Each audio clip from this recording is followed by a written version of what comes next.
बिली से आपको विलयन, विलायक, विलेय, अर्धपारगम, झिल्ली की परिभाषाएं आनी चाहिए। तो दोस्तों सिंपली से हम यहाँ पर एक एक कर कर इन सब की परिभाषाएं बता दे रहे हैं।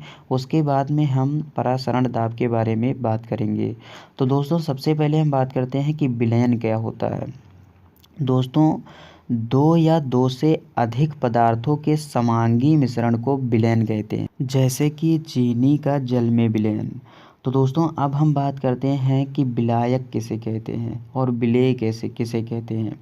दोस्तों विलयन में उपस्थित जिस घटक की भौतिक अवस्था विलयन जैसी होती है उसे हम विलायक कहते हैं और दूसरे घटक को विलेय कहते हैं। यानी कि जैसे चीनी जो होगा वो जल में विलेय होगा तो इसको हम बोलेंगे विलेय, और उसके बाद में जो जल है वो होगा हमारा विलायक।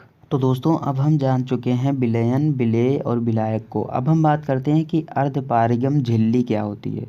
दोस्तों वह झिल्ली जिसके छिद्रों से होकर विलायक के अणु जा सकते हैं परंतु विलेय के अणु नहीं जा सकते, अर्धपारगम झिल्ली कहलाती है।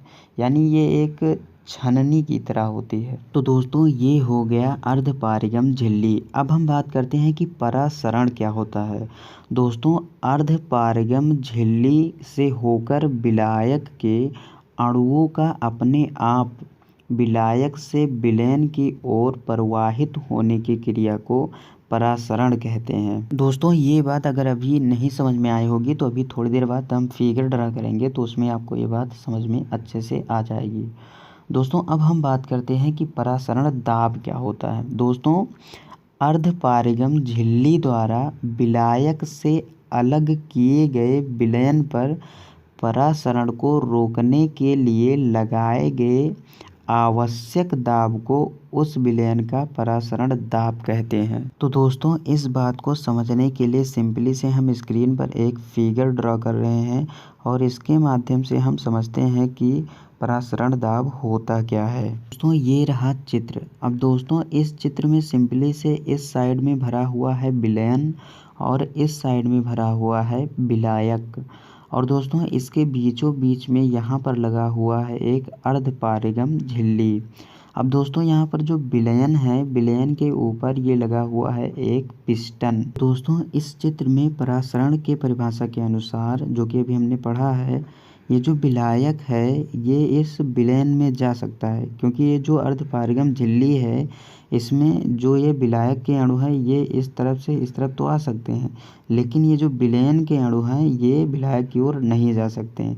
तो विलायक का विलयन की ओर जाना ही परासरण कहलाता है। तो ये परासरण क्रिया मतलब ये जो विलायक है ये विलयन की ओर जा रहा है। अब दोस्तों ये जो विलायक के अणु इस विलयन की ओर जा रहे हैं, इस क्रिया को रोकने के लिए अगर हम विलयन के ऊपर पिस्टन की सहायता से थोड़ा दाब लगा दें तो ये जो विलायक के अणु हैं उस पर थोड़ा दबाव पड़ेगा, तो इस कारण से विलायक के जो अणु हैं ये विलयन की ओर जाना बंद कर देंगे।